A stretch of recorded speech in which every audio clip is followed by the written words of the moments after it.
বিসমিল্লাহির রহমানির রহিম। আসসালামু আলাইকুম। দেশের নতুন স্বাধীনতা আসার পরপরই এই প্রথম একটি ভয়াবহ প্রাকৃতিক দুর্যোগ বন্যা। আসলে এটা প্রাকৃতিক দুর্যোগও বলতে পারি, আর আমাদের বন্ধু নামের শত্রু রাষ্ট্রও বলতে হচ্ছে এখন বর্তমানে এই পরিস্থিতি থেকে। তাদের দ্বারা এক ধরনের আমাদের এটা ওয়েপন বলতে পারি, আমরা ওয়েপন নিক্ষেপ করছে, ক্ষেপণাস্ত্র। তো কষ্টকর হলেও কথাটা এটা সত্য, মেনে নিতে হবে আমাদের। রাতের অন্ধকারে নির্ভর ঘুমন্ত মানুষের উপরে একসময় বর্বর এক বাহিনী আমাদের উপরে লেলিয়ে দিয়েছিল কোনো এক সরকার, হ্যাঁ, পাকিস্তানি হানাদাররা। ঠিক একই আচরণ আজকে বোঝা গেল যে ইন্ডিয়ারাও আমাদের সঙ্গে করতেছে, বরাবরই করতেছে। রাতের অন্ধকারে এইভাবে জলকপাট খুলে দিয়ে আমাদের ঘুমন্ত, ঘুমে মগ্ন সাধারণ জনতা, মানুষ, শিশু, বৃদ্ধ, আবাল এদের উপরে যে জুলুমটা চাপিয়ে দিয়েছে, এটা আসলে অসহনীয়। আমরা বরাবরই বিভিন্ন বক্তব্যে এতে দেখে আসি যে ভারত আমাদের একটা বন্ধু রাষ্ট্র। তো বন্ধুর মতো আচরণ আসলে আজ অবধি আমরা কোনো ক্ষেত্রেই দেখতে পাইনি। হ্যাঁ, অনেকে বলবেন যে সেই যুদ্ধের সময় তারা সাহায্য করছিল। তো হ্যাঁ, সাহায্য করছিল, এটা আসলে এখন মনে হয় সেটা সাহায্য আসলে বন্ধুরূপে করছিল, না আমাদের তিলে তিলে এইভাবে বিভিন্নভাবে আক্রমণ করা, শোষণ করা, সুযোগ নেওয়ার জন্য করছিল, এরকম একটা এখন প্রশ্ন জাগে। তো আমাদের দেশে যে আন্তর্জাতিক নদীগুলো আসছে, ভারত থেকে প্রবেশ করছে 54টা বা তার ঊর্ধ্বে কিছু নদী, এদের অনেকগুলোতেই তারা বাঁধ তৈরি করে রাখছে। তাদের ইচ্ছা মতো তারা কী করতেছে, প্রয়োজনে বাঁধের পানি আটকে রেখে নিজেদের প্রয়োজনে ব্যবহার করতেছে, কাজে লাগাচ্ছে, যেটা আন্তর্জাতিক আইনে এ ধরনের নদীতে বাঁধ দেওয়া আসলে সম্পূর্ণ নিষেধ বা আইনত অপরাধ বলা হচ্ছে। তারপরেও তারা বাদ দিয়ে এই পানি তাদের কাজে লাগিয়ে, আবার যখন তারা এই পানি কাজে লাগার অতিরিক্ত হয়ে যাচ্ছে, নিজেদের কুলান দিতে পারতেছে না, বেশি হয়ে যাচ্ছে, তখন আবার খুলে দিয়ে আমাদের হুট করে বিপদে ফেলতেছে। নদীর নব্যতা নষ্ট হচ্ছে, প্রাকৃতিক একটা ডিজাস্টার হয়ে যাচ্ছে। এর পরিপ্রেক্ষিতে আবেগ থেকে কিছু কথা আসে আমাদের বাঙালিদের, যে বাঁধের বিপরীতে আমরা বাঁধ দেব, দিয়ে তারা যখন আমাদের প্রয়োজনে পানি দিচ্ছে না, তাদের যখন প্রয়োজনের অতিরিক্ত তাদের কাছে বিপদের কারণ হচ্ছে, সেই বিপদ আমাদের দিকে ঢেলে দিচ্ছে, তাহলে আমরা বাদ দিয়ে তাদের পানিকে আটকাবো। তো এখানে বাস্তবতা বিজ্ঞানসম্মত কিছু বিষয় আছে, যে হচ্ছে উজান আর ভাটি।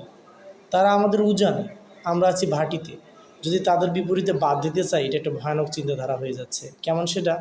যে তারা চাইলে পানি ছেড়ে দিলে পানি নিচের দিকে যাবে, এটা স্বাভাবিক। আমরা হয়তোবা তাদের বাঁধ থেকে আরও উঁচু করে বাঁধ দিয়ে থামাইতে পারি, তখন দেখা যাচ্ছে যে দুই পাশ থেকে আরও বেশ কয়েক কিলোমিটার আমাদের বাঁধ রাখতে হবে, যাতে ওই ঢোকা পানিটা উপচে আবার ওদিকেই যায়, আমাদের দিকে সহজে না আসে, বন্ধ করার চেষ্টা করতে হবে। এটা আসলে আবেগ থেকে কথা। আমিও আমিও বলতেছি যে হ্যাঁ, বাংলাদেশ সরকার যদি এমন কোনো পদক্ষেপ নেয়, ইন্ডিয়ার বিরুদ্ধে যদি আন্তর্জাতিকভাবে কোনো আমরা সুবিধা না পাই, ফায়দা না পাই, যে না তারা এটা একটা যথাযথ সুরাহা করছে, এমনটা না হয়, বাংলাদেশ সরকার যদি বলে যে না আসলে আমরা তাদের বাদের বিপরীতে বাদ দিতে চাচ্ছি, কিন্তু অর্থের সংকুলা, আমি ব্যক্তিগতভাবে বলবো, আমি আমার ইনকামের 1 মাসের সম্পূর্ণ ইনকাম, হ্যাঁ, এমনও যদি হয় অর্থের সংকট হচ্ছে, পরবর্তীতে আবার আরও 1 মাসের ইনকাম আমি ওই তহবিলে দেব, যাতে করে আমাদের দেশের লোকজনকে বন্যা থেকে রক্ষা করা যায়, ভারতে এ ধরনের জলওয়েপন নিক্ষেপণ থেকে মানুষকে রক্ষা করা যায়, বিপদ থেকে রক্ষা করা যায়। তো আমরা 17 কোটি বা 18 কোটি বা 20 কোটি বাঙালি আছি, যারা হিন্দু, মুসলিম, বৌদ্ধ, খ্রিস্টান যে ধর্মের থাকি না কেন, আমরা সব মিলে একটা ভৌগোলিক সীমারেখার একটা দেশের নাগরিক, স্বাধীন সার্বভৌম দেশের। তো আমাদের দেশে এরকম বরাবর আক্রমণ হবে, তারা সুবিধা নেবে এবং আমাদেরকে তাদের বিপদের সময় বিপদ ঢেলে আমাদের কাছে দেবে, এটা থেকে মুক্তির জন্য যদি সরকার কোনো উদ্যোগ নেয়, তো এটা আমাদের আবেগ, বাঙালির আবেগ। আমরা চাই যে আমরা ভালো থাকি। তো আমাদের অসংখ্য প্রবাসী ভাইয়েরা আছে, প্রায় কোটির ঊর্ধ্বে, 1.5 কোটি বা তার সামথিং আশপাশ হবে। তো আশা করি আমরা যদি এই ধরনের পদক্ষেপ নেই, এটা প্রথমত বিশ্বের সাথে মিল রেখে আন্তর্জাতিকভাবে, আইনগতভাবে আন্তর্জাতিক আদালতে বা যেখানেই নেওয়া যায়, এটা জাতিসংঘের মাধ্যমে আমাদের সুরাহা করার চেষ্টা করতে হবে, সেরকম অতি দ্রুত। এর বিপরীতে যদি কাজ না হয়, তখন আমরা একটা কথা বলি যে যেমন কুকুর তেমন মুগুর, এরকম হওয়া ছাড়া কোনো উপায় নেই। অনেকে বলবেন যে আসলে ভারত ছাড়া বাংলাদেশ চলতেই পারবে না। এটা আসলে আমরা যারা মুসলিম, অন্যান্য ধর্মাবলম্বী ভাইদের কথা বলতেছি না, আমরা একটা তাওয়াক্কুল করি, যে তাওয়াক্কুল, বিশ্বাস রাখা আল্লাহ তাআলার উপরে। তো আমরা পৃথিবীতে এসেছি, আমাদের কিন্তু সব রিজিক রুজি খাবার সব নির্ধারিত করে সৃষ্টিকর্তা পাঠাই দিয়েছেন। এমনটা নয় যে ইন্ডিয়ার সাথে সম্পর্ক বন্ধ হয়ে গেলে আমাদের দেশে একেবারে অচল হয়ে যাবে, কিচ্ছু থাকবে না। থাকবেও, সবই চলবে। হ্যাঁ, একটু কষ্ট হবে, আমাদের মানিয়ে নিতে হবে। তো তাদের সাথে সম্পর্ক রাখতে হবে লেন এবং দেন। তারা দেবে, আমরা নিব, ঠিক আমরা দেব, তারা নেবে। এই লেনদেনের সম্পর্কটা যেন বজায় থাকে।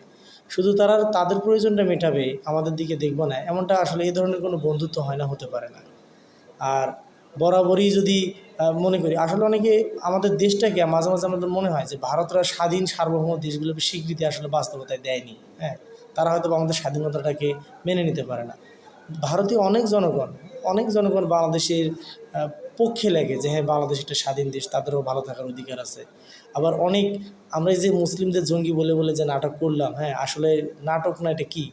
তো সেখানে দেখলাম যে একটু আগে একটা ভিডিও দেখলাম, ইন্ডিয়ার এক লোক হাসতেছে পানি ছেড়ে দিয়ে, দেখ তোদের পানি দিয়ে দিছে, এই কী অবস্থা, এসে অনেক কিছু টিটকারি মজা ফান করতেছে। আসলে এদেরকে নিয়ে কথা বলাটাও ঠিক না, এটা মানসিক বিকারগ্রস্ত। সে হোক মুসলিম, হোক হিন্দু, হোক বৌদ্ধ, মানুষ তো মানুষের কষ্ট তো মানুষেরই কষ্ট, আপনার কষ্ট, আমার কষ্ট। সেটা যে দেশেরই হোক না কেন, ভৌগোলিক সীমারেখার বাইরে হোক না কেন, মানুষ কষ্ট পায়। অন্যায়ভাবে এমন কিছু কাজ করা, এটা বলা, সব কিছুতেই আসলে এটা অন্যায়। হ্যাঁ, সব মিলে হিন্দু যারা আছে বা বৌদ্ধ যারা আছে, কেউ কি আমরা বলতে পারবো, আপনারা যারা হয়তো অনেকে হিন্দু আছেন, যে আপনারা কি বলতে পারবেন যে আপনাদের স্রষ্টা আলাদা, আমাদের স্রষ্টা আলাদা? কখনোই না। বৌদ্ধদের স্রষ্টা, খ্রিস্টানদের স্রষ্টা আলাদা, কখন? স্রষ্টা কিন্তু একজনই, সেখানেই ফিরতে হবে। তো সৃষ্টি আমরা সবাই, আর সৃষ্টির মধ্যে যদি আমাদের ভালোবাসার সম্পর্ক না থাকে, তাহলে বুঝতে হবে স্রষ্টার সাথেও আমাদের কোনো সম্পর্ক নেই। সৃষ্টির সাথে সম্পর্ক না থাকলে স্রষ্টার সাথে কখনোই সম্পর্ক হতে পারে না। তো এগুলো আসলে ধর্মীয় বিষয়, আধ্যাত্মিক বিষয় হয়তো অনেক আলোচনা আছে, সেগুলোর দিকে থাক। তো আমাদের যেটা মেইন পয়েন্ট দাঁড় হচ্ছে, এখানে কিছু ভালো দিকও দেখা যাচ্ছে, যে ছাত্ররা আমাদের আমাদের এলাকায় রংপুর, পীরগঞ্জের খালাসপীর বন্দর বা আশপাশে দেখলাম আমাদের ছাত্র ভাইয়েরা অনেকে ফান্ড করে করে বক্স দিয়ে টাকা ওঠাচ্ছে। কেন? এই বন্যার্থদের আসলে পাশে দাঁড়ানোর জন্য। তারা আমাদেরই ভাই, তাদেরকে সহযোগিতা করার জন্য। এখানে কিন্তু হিন্দু, বৌদ্ধ বা এরকম কোনো জাতিগত কথা আসেনি। বন্যার মাধ্যমে যারা ক্ষতিগ্রস্ত হয়েছে, সে যে কোনো ধর্মেরই হোক, তাকে আগে সাহায্য করতে হবে। খাদ্য তার নিশ্চিত করতে হবে, তার নিরাপদ পানি, নিরাপদ খাবার এবং একটা থাকার জায়গা, এটা নিশ্চিত করতে হবে। যতদিন না বন্যার পানি কমে যাচ্ছে, স্বাভাবিক হচ্ছে। একটা ভালো লাগার বিষয় এই জায়গাতে দাঁড় হয়, কষ্টের মধ্যেও, সেটা হচ্ছে একত্বতা। এই যে একটা সুযোগ পাইছি আমরা সবাই মিলেমিশে একটা কাজ করার, দেশ গঠনে। তা আমার মনে হয় এখন শুধু মেইন যে অভাবটা হবে, সেটা হচ্ছে কোনো কিছু পরিকল্পনা করে সেটাকে বাস্তবিত রূপ দেওয়ার উদ্যোগ নেওয়া। উদ্যোগটাই আমাদের দেশে এখন বর্তমান সবচেয়ে বড় অভাব হবে। আপনারা যারা দেশের উচ্চপদস্থ লোকজন আছেন, আমাদের কাছে একটা আশা, আসলে আমাদের কথাগুলো এই পর্যন্ত হয়তো বা পৌঁছবে না। শুধু উদ্যোগ নেন যে আমরা এইটা করব, সেইটা করব, সমাজ কল্যাণমূলক, দেশের উন্নয়নমূলক। দেখেন যে উদ্যোগটা নেওয়া মাত্র এটা বাস্তবায়নে একদম দ্রুততম সময়ে কাজ হয়ে যাবে। আর বিশেষ করে ইয়ং জেনারেশন, এখন আমাদের দেশে প্রচুর প্রচুর পরিমাণ বেকার রয়ে গেছে, ইয়ং রয়ে গেছে, কর্মক্ষম লোক রয়ে গেছে। কোনো একটা সম্পদ আসলে ফেলে রাখা, এটা এক ধরনের অপচয়। হ্যাঁ, অপচয় কেন? এই সম্পদটার একটা প্রোডাক্টিভিটি আছে, উৎপাদন ক্ষমতা আছে। হ্যাঁ, ওইটাকে ফেলে রেখে নষ্ট করাটা, এটা অপচয়। এটা গানে শুনছিলাম যে সময় গেলে আর সাধন হবে না।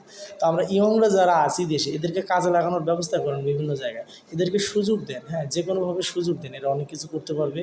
যেমন বন্যার্থদের পাশে দাঁড়াচ্ছে, এই যে টাকা কালেকশন করতেছে, তারা আরও অন্যান্য কাজের জন্য যুক্ত হচ্ছে। এরকম পর্যায়ক্রমে বাংলাদেশের প্রত্যেকটা ক্ষেত্রে আমরা জাতি বর্ণ নির্বিশেষে একত্রিত হয়ে, আর একটা ভাইয়ের কথা না বললেই নয়, আমার ভাইটাকে অনেক আমি ভালোবাসি। নাম হচ্ছে আপন মহন্ত, সম্ভবত রংপুরের আপন ভাই। হ্যাঁ, ভাইয়ের পোস্ট দেখলাম যে এবার তাদের যে অনুষ্ঠানের টাকা সেদিকে ব্যয় না করে বন্যার্থদের পাশে ব্যয় করে। উনি একজন হিন্দু ধর্মাবলম্বী, ভাইকে স্যালুট। এটা হলো আমাদের সম্প্রীতি, আমাদের দেশের সম্প্রীতি। আর আমাদের সবচাইতে বড় সতর্কতা থাকতে হবে এই জায়গাতে, যে আমরা বাঙালি, আমরা বাংলাদেশি, আমরা একটা স্বাধীন দেশের সার্বভৌম দেশের নাগরিক। হিন্দুরা হিন্দুদের ধর্ম পালন করবে, বৌদ্ধরা বৌদ্ধদের, খ্রিস্টানরা খ্রিস্টানদের, আমরা আমাদের, সব মিলে আমরা দেশীয় যেটা অনুষ্ঠান, সেটা আমরা সবাই মিলে পালন করবো। সব জায়গা থেকে দেশটা হচ্ছে আমাদের। তো এই যে তার পোস্টটা দেখে আমার অনেক অনেক ভালো লাগলো, আমি লাভ রেট দিলাম, যে ভাইকে হয়তো কমেন্ট করিনি। তো এরকম অনেকেই আছি যারা আসলে দেশটাকে আমরা ভালোবাসি, সব মিলে দেশটাকে ভালোবাসি, দেশটাকে একটা ভালো জায়গাতে আমরা দেখতে চাই, নিয়ে যেতে চাই। তো এখানে উদ্যোগ নিতে হবে, আর আল্লাহ তাআলার কাছে আমরা মন থেকে দোয়া করি, আর যাদের যাতে সাধ্য হচ্ছে সাধ্যমতো চেষ্টা করি যে বন্যার্থদের পাশে দাঁড়ানো। তো এই ভয়াবহ অবস্থায় আমরা বারবার এই দেশকে দেখতে চাই না।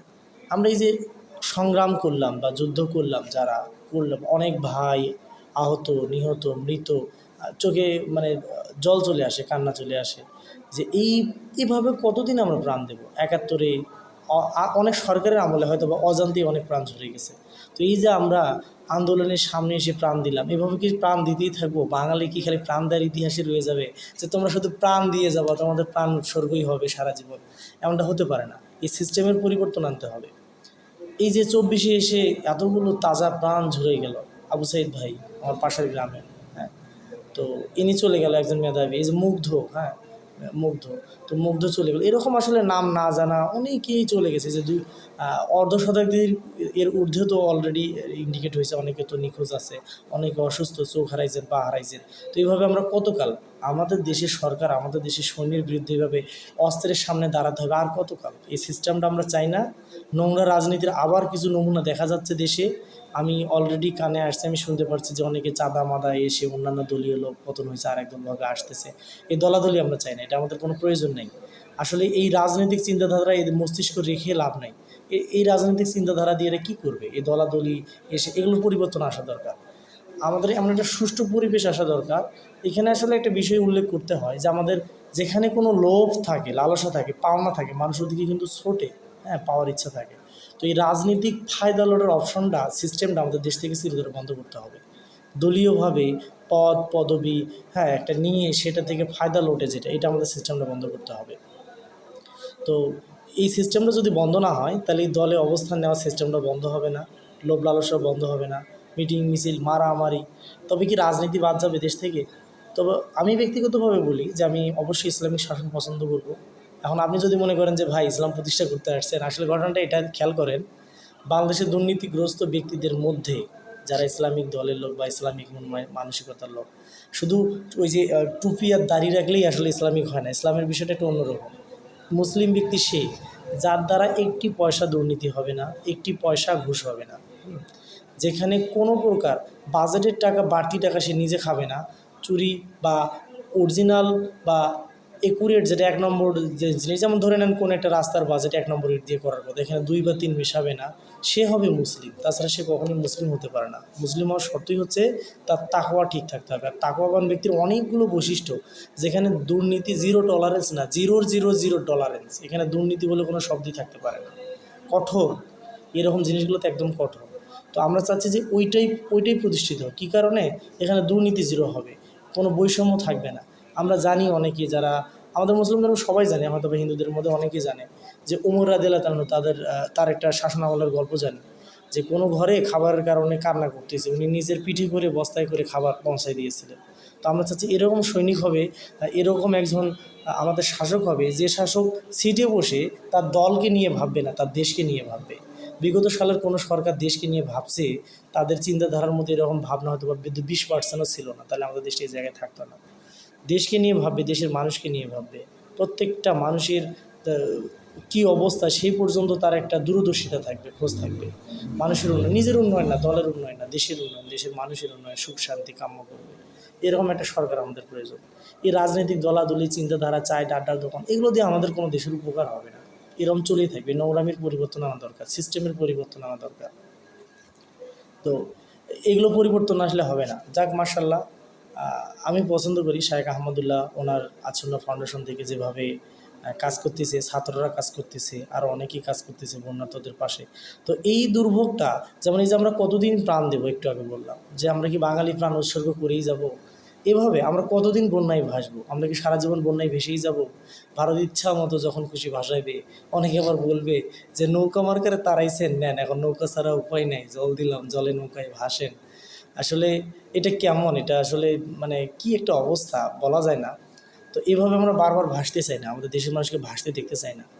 ছোট্ট একটা বাচ্চা দেখলাম পানিতে, এতটুকু পানিতে, এটা কি আসলে হতে পারতো সে আমার বোন, আমার মেয়ে, আমার? আসলে এই পানিটা কি? হ্যাঁ, এমনটা হতে পারে যে ভারতের পানি তার নিয়ন্ত্রণ সীমার বা বিপদ সীমার উপরে চলে গেছে, যার কারণে ছেড়ে দিতে বাধ্য হয়েছে। তো বুঝলাম বাধ্য হয়েছেন ছেড়ে দিতে হয়, যেখানে সেখানে ধরে রাখছেন কেন? প্রকৃতিকে প্রকৃতির গতিপথে যেতে দেন, সে তার মতো চলুক। যাক, বাদ দিয়ে থামিয়ে রেখে, তো এখানে কিছু কথা বললে হয়তো বা উল্টো দিকে চলে যায়, অনেকে হয়তো বা ভাবে যে এরা এ সে, হ্যাঁ। তো তো এখানে এভাবে বলতে হয় যে মনের দিক থেকে মাঝে মাঝে ওই যে যেমন কুকুর তেমন মুগুরের ক্ষেত্রে যে আমরা একটা কাজ করি, ওদের প্রত্যেকটা নদীর বিপরীতে আমরা বাদ দিই। পানি এখন গভীর নলকূপ আছে, এতটা সমস্যা হবে না। প্রাকৃতিক ডিজাস্টার হবে, হোক আমাদের সেই অঞ্চলগুলো মরুভূমি হোক, আমরা খেজুরের চাষ করব। সৌদি আরব থেকে অন্যান্য কুয়েত কাতার থেকে আমাদের খেজুরের আমদানি কমে যাবে। আমরা খেজুর চাষ করবো, প্রয়োজনে খেজুর রপ্তানি করব। শুকনো মৌসুমে যেগুলো ফসল হয় সেগুলো। ইন্ডিয়া তুমি তোমার পানি নিয়ে থাকো, যেহেতু তো আমরা একটা প্রতিবেশী রাষ্ট্র, আমাদের প্রতিবেশীর সঙ্গে আচরণ হবে প্রতিবেশীর মতো বন্ধুসুলভ। সেটা না করে যেহেতু তারা আমাদের বারবার বিপদেই ফেলতেছে, তা আমাদের এখন চিন্তা ভাবনা তো চেঞ্জ করতে হবে। সে যখন আমাদের কখনোই ভালো চায় না, আমরা তাদের ক্ষতি চাই না, কিন্তু তাদের দ্বারা ক্ষতিগ্রস্ত হতেও চাই না। আমরা তাদের ক্ষতি চাই না, তাদের দ্বারা ক্ষতিগ্রস্তও হতে চাই না। আমরা বাদের বিপরীতে বাদ দিব, প্রয়োজনে খেজুর চাষ করব। শুকনো মৌসুম শুকিয়ে যাবে, খেজুর চাষ করব, ঠিক আছে। প্রয়োজনে শুকনো মৌসুমের ফসল যা হয় সেটা করব। এটা মন থেকে আসে, আবেগ চলে আসে এরকম কথা। অনেকেই বলতেছে বা বলাও, আমিও বলে থাকি, মানে না এটা আর পারা যায় না, বাদ দিতেই হবে যত টাকা লাগবে। হ্যাঁ, আমিও বলতেছি সরকার যদি এই ধরনের ফান্ড তুলবে আমি টাকা দেবো, আমার ইনকামের আমি 1 মাস 2 মাস যেটাই পারে আমি দিয়ে দেবো, 10,000 20,000 যেটাই পারে আমি দিয়ে দেবো। কেন? আমাদের দেশের মানুষকে রক্ষা করতে হবে। আমার দেশের মানুষকে এভাবে বিপদে পড়তে আমরা দিতে পারি না। চীনের মহাপ্রাচীর তৈরি করার সামর্থ্য হয়তো আমাদের দেশে নেই। তো যে কোনোভাবে আমাদের দেশকে সরকার উদ্যোগ নেক, হ্যাঁ, তো দেশের মানুষ উদ্যোগ নেক, রক্ষা করতে হবে এ ধরনের কিছু কিছু। তো সব মিলে আমরা আশা করি, যেহেতু নতুন সরকার গঠন হলো, আর মানুষের প্রতি একটা অদত্ত আহ্বান থাকবে যে তাড়াহুড়ো করে কোনো কিছু হয় না। আপনার 15-16 বছর একটা শোষণের বেড়াজাল, প্রত্যেকটা জায়গায় সিন্ডিকেট, দুর্নীতিতে জড়াল। আমার তো মাঝে মাঝে কী মনে হয়, মানে আমার একটা ভালো লাগতেছে কেন জানেন? এই সব দিকে শুনি শুধু আমি মনে হয় কোটিপতি হয়ে গেছি, হ্যাঁ, অনেক আমার মনে হয় কোনো অভাব নাই, হ্যাঁ, আমি মনে হয় টাকা, আমার ঋণ নেই, এইরকম একটা অবস্থা, আমি অনেক টাকার মালিক। কেন জানেন? এই যখনই সংবাদ কানে আসে 1000 কোটি, লক্ষ কোটি, হ্যাঁ কোটি, 1000 কোটি, 200 কোটি, 300 কোটি, সচিবের বাড়িতে বের হলো 300 কোটি। তো এই কোটি টাকার খবর শুনতে শুনতে এমন অবস্থা হয়ে গেছে, এই 100 টাকা 200 টাকার নোট দেখে মনে হচ্ছে এটা মনে হয় অনেক ছোটো টাকা, সব দিকে খালি কোটি টাকার খবর আসতেছে, ঠিক আছে। তো দেশের অবস্থা হয়ে গেছে এরকম, যেখানেই যে নেতার বাড়িতে হাত দিচ্ছে কোটির নিচে কোনো শব্দ নাই। দেশের যে মাথাপিছু ইনকাম, দেশ যে একটা উন্নয়নশীল বা উন্নতির দিকে চলে গেছে, ওদেরকে দেখলে মনে হয় আসলে আমাদের দেশ না, আমরা না, তাদের উন্নতি হয়ে গেছিলো। তো এখান থেকে বেরিয়ে আসতে হবে, এরকম সিন্ডিকেট সিস্টেমে থাকা যাবে না। তো এই আমরা বারবার আক্রান্ত হতে চাই না।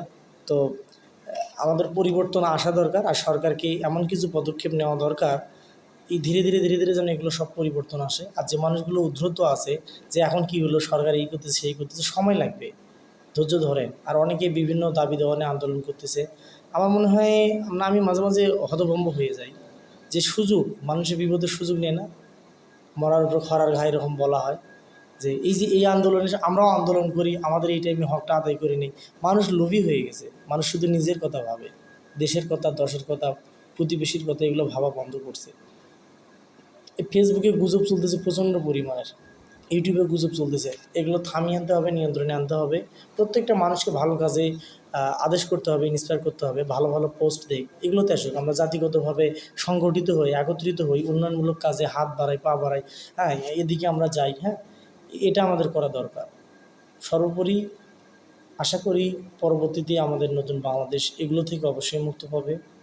আর আল্লাহ তাআলার কাছে প্রাণ খুলে আমরা সবাই দোয়া করি যে আল্লাহ আমাদের দেশটাকে বিভিন্ন প্রকারের যে পরিকল্পনা চলতেছে, হয়তোবা দেশকে একটা নস্যাৎ করার, স্বাধীনতা এসে এগুলো থেকে মুক্ত রাখুক, শান্তি বজায় রাখুক।